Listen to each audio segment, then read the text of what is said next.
Welcome to Gambling with Gold, episode 13. My name is Jason Gold, and as always, I am joined by my buddy from the Action Network, Dan Titus. Dan, how are we doing on this Friday? Doing great, dude. Coming off a decent Thursday night game here between the NFC East teams.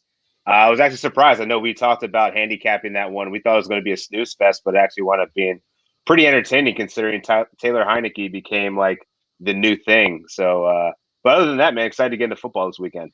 Yeah, absolutely. Last night was really fun. I was very surprised by the amount of scoring, the lack of defense.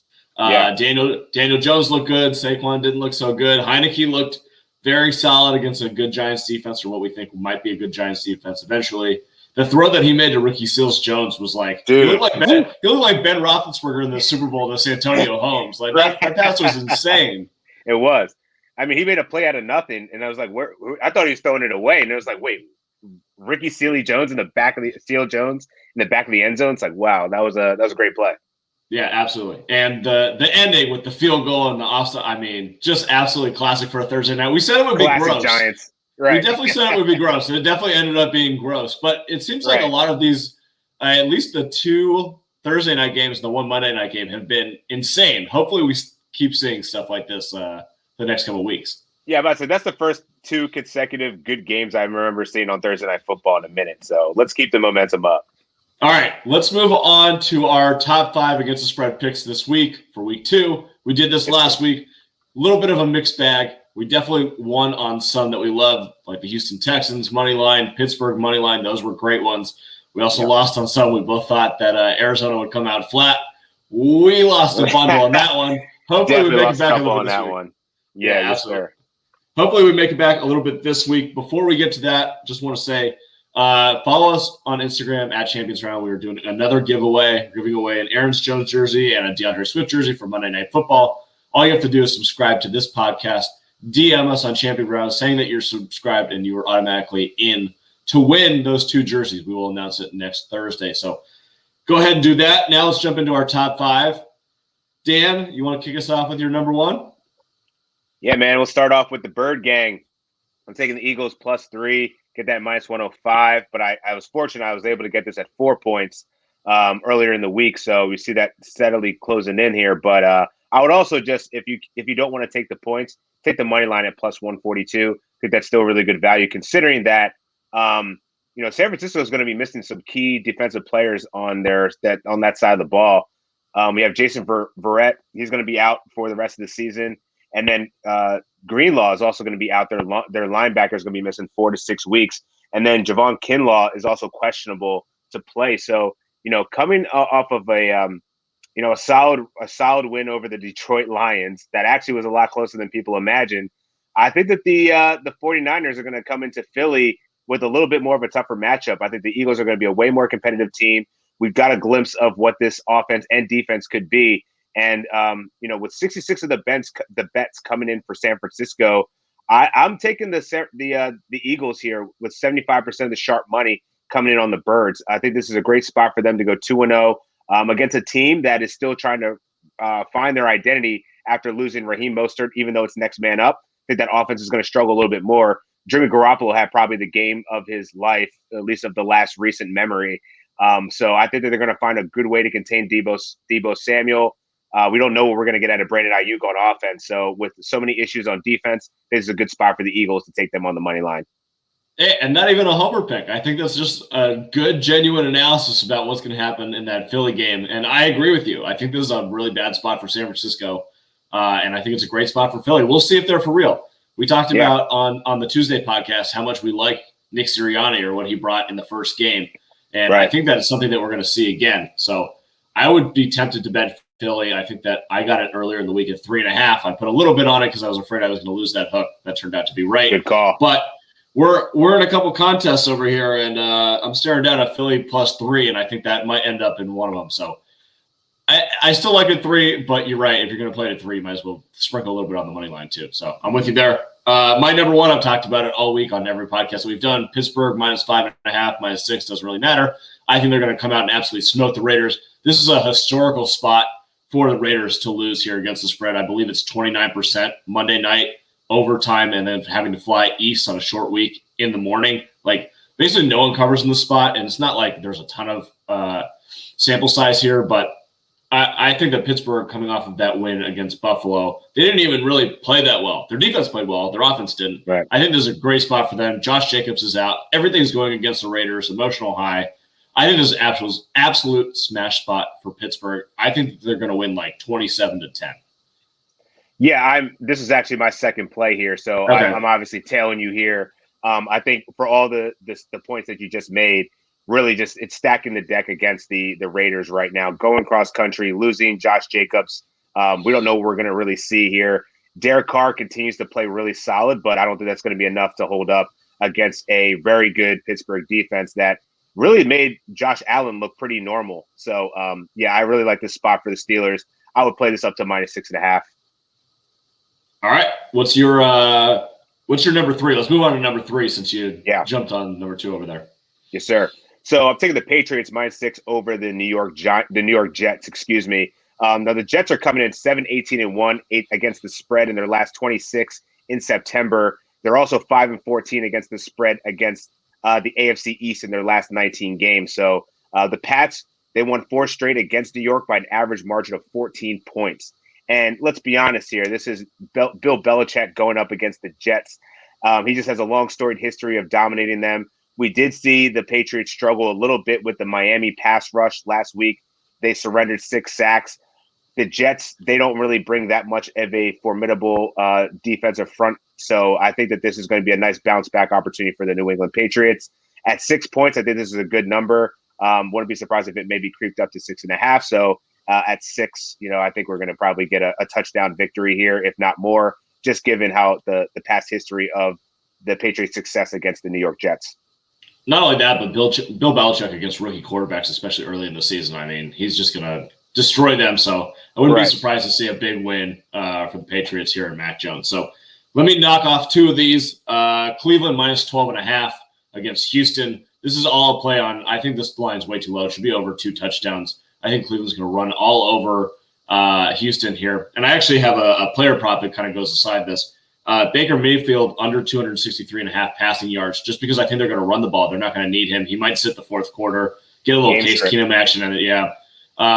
Case Keenum comes in there. I think that Cleveland's going to win, I don't know, like 34-17, 34-13, something like that. They'll rush for a lot. And, this Houston team, they showed out great, but it was against a rookie quarterback, rookie head coach, at home, as dogs. It's a great spot for them. This, going to Cleveland, coming off of a loss to Kansas City, angry, need a win in that division. I think this is just an absolute smash spot for Cleveland. So they're my number 2 pick.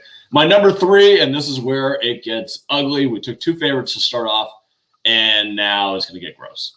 So let's start off the grossness with Atlanta +12.5. I actually bet this early in the week. I saw +14 at -130.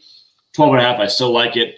Remember, this is in division against a team that they're familiar with. At least the players are. I'm not sure how familiar Arthur Smith is. I think that Tampa Bay is a team that will let its foot off the gas.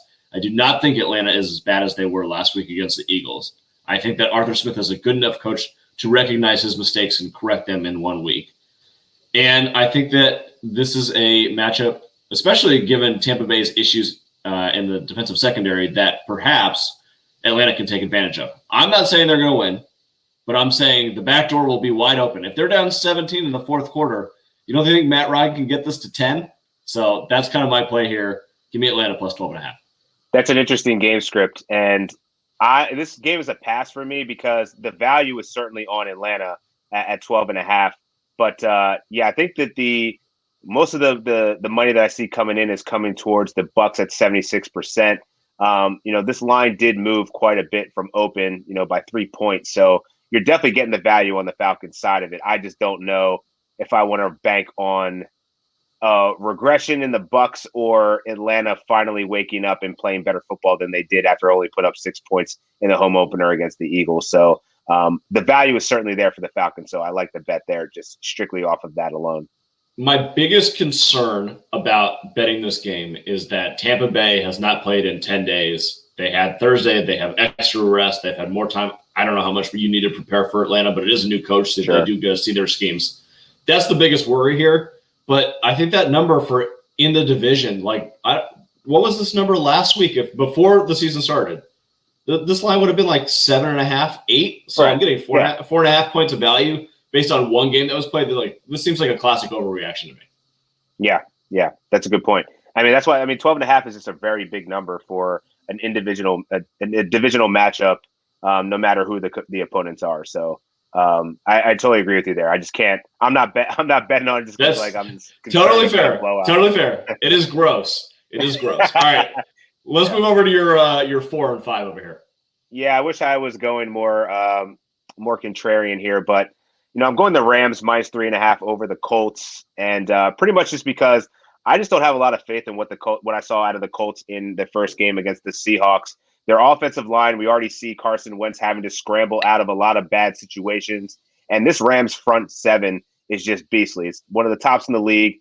I think that they're going to make hell for Carson Wentz and that backfield all day. And then the over has actually gone.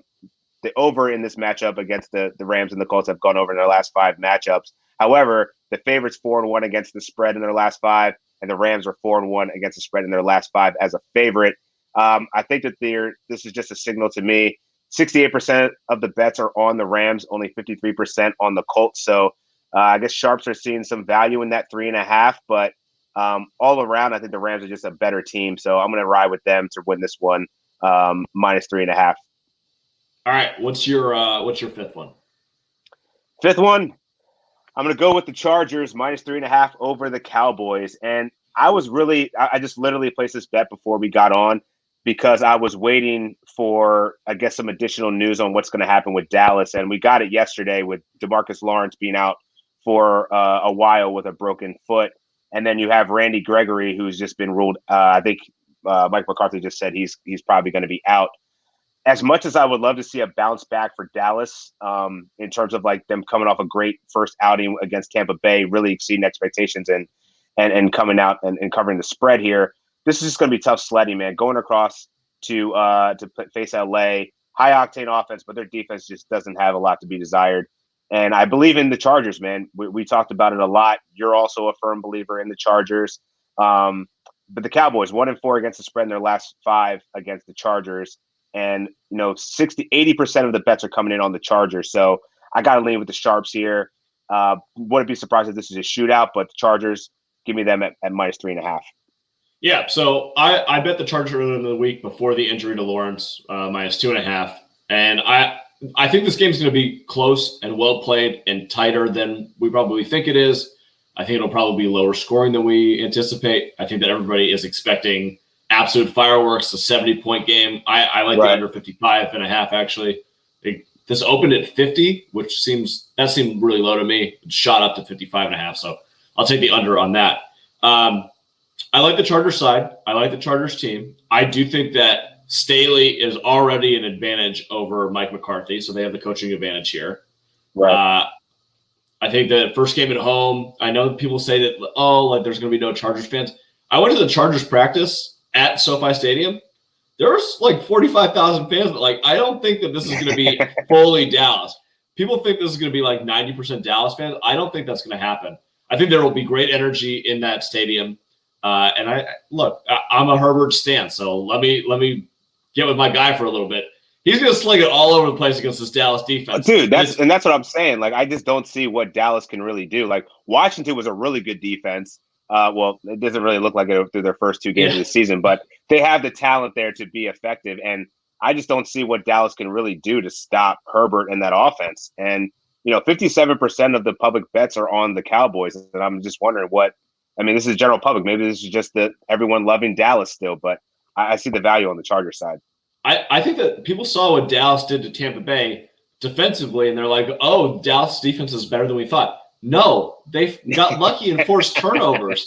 And every turnover that they forced was in good locations on the field. So it was just ended up working out well for them. If they don't have Ronald Jones always fumbles. So that was the guy that's going to turn it over. Right. And, and obviously Tom Brady's, his only interception was when, Lenny Fournette dropped the ball. So, Yeah. And then Godwin's about to score the touchdown and he fumbles into the end zone too. So true. They got really lucky. They got very convenient turnovers. Yeah, exactly. So I think their defense is worse than probably the public imagines it is. And I do think that the Chargers offense, the way that Joe Lombardi has built this, and kind of Herbert's MO is not to be super dangerous with the ball. I don't think that they're going to put the ball in harm's way a whole lot in this game. So that's kind of why I lean the under 2, but I also think that's why the Chargers are in an advantageous spot here. 3.5, little dicey losing the hook there. I probably want to buy it to 3, but anyways, I think the Chargers are probably the right side here. I'll move on to – I have 3, actually. I want you to make the decision for me which one I'm cutting out here, all right?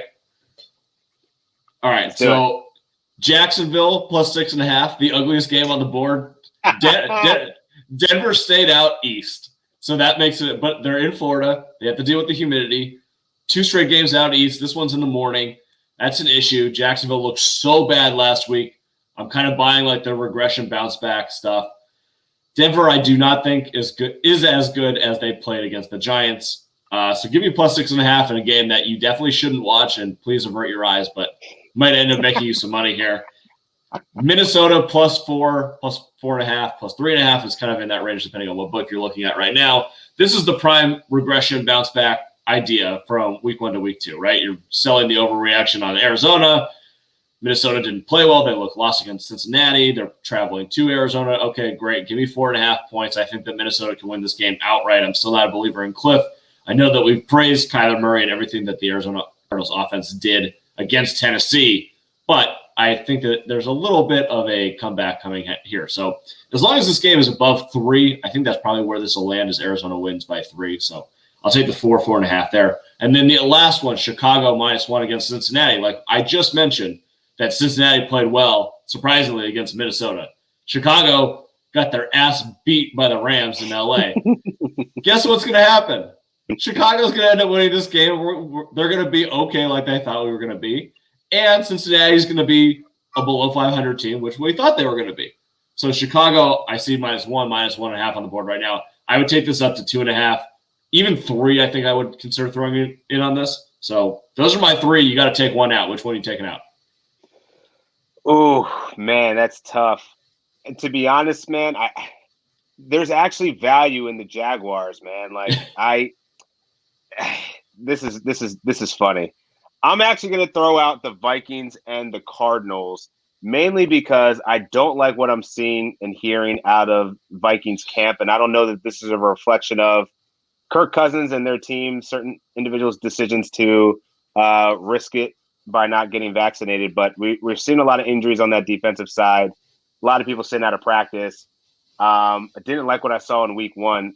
And as you said, huge regression candidate to bounce back. But yeah, I think that Cardinals are going to beat them handedly. So I don't know that I want to take the Vikings by 3.5 points here. A lot of the money sitting on the Cardinals here for sharps. I'm going to trust them in that. And I'm going to keep in the Jaguars. I like where your angle is on the Bears, actually. And the final game was what was the other one? No, those were the 3. You knocked out the Vikings. Cool. You knocked out the Vikings. Cool. All right. So my final 5 picks, Pittsburgh, Atlanta, Cleveland, Jacksonville, Chicago. Your 5 picks are? Eagles, Steelers, Patriots, Rams, and Chargers. All right. You have any other player props or anything else interesting that you want to throw at the board? One player prop I have is Devin Singletary over 8.5 rushing attempts.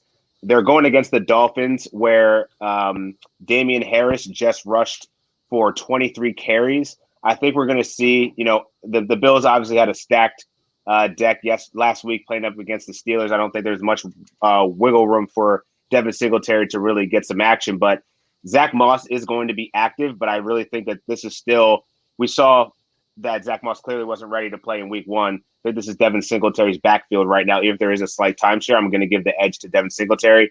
I think he's going to see double-digit touches in the backfield, so I'm going to take the over here at -125. All right. I like that. Now let me throw some random crap against the board and see what sticks. I like this game. Dallas Chargers under 55.5. We talked about that one already. Tennessee, Seattle under 54. I think it will be much lower scoring than people would expect with those 2 offenses. I think it'll be a control game. I actually kind of like Tennessee +6 a little bit, although last week definitely scared me, so I don't want to have them in my top 5, but I think there's value there based on what happened last week. Detroit, Green Bay over 48.5. This is going to keep happening with Green with Detroit all year. That fourth quarter, man, if you can get just over fourth quarter points, just do it. It's going to be gross, but you got to do it all year. Player props that I like. We talked about Baker Mayfield. Jared Goff over 255.5 passing yards for the exact same reason I like the over. Fourth quarter passing yards. Exactly. Kareem Hunt over 59.5 total yards. I think that Nick Chubb probably doesn't play in the fourth quarter, and Hunt gets a lot of the positive game script there. Cordero Patterson under 35.5 total yards. I do not think he will see the same usage as he saw last week. And last, we talked about this on the Tuesday show, but the potential for Dallas and Chargers to have some long completions and long touchdowns. So Dak over 38.5 longest completion, Herbert over 39.5 yards longest completion. I'm going to take both. Hopefully they both hit, but I'm very confident that at least one of them will hit. Yeah, the Dak one's interesting because usually his big play guy is Michael Gallup, and he's going to be out for the next 5 or 6 weeks. So curious to see if that's the CeeDee Lamb, a different version of CeeDee Lamb, or maybe we get Cedric Wilson, bro. Cedric Wilson. Oh, Seti getting that kind of work. I like it. But yeah, I actually think your Cordero Patterson one is a really great handicap because I think that's more of a flash in the pan. I think we're going to see a lot more Mike Davis in a tough matchup, divisional matchup against the Bucs. I think it's going to be a good spot for him to definitely play better. Awesome. All right. That does it for our Friday podcast, episode 13 of Gambling with Gold. Just a reminder again, Aaron Jones, DeAndre Swift jerseys. All you have to do is subscribe to the podcast, then DM us at Champions Round on Instagram, and you are automatically eligible for those 2 signed jerseys. So until next week, Dan, have a great weekend. Hope you win all your bets, and yes, sir. We'll talk to you soon. Peace.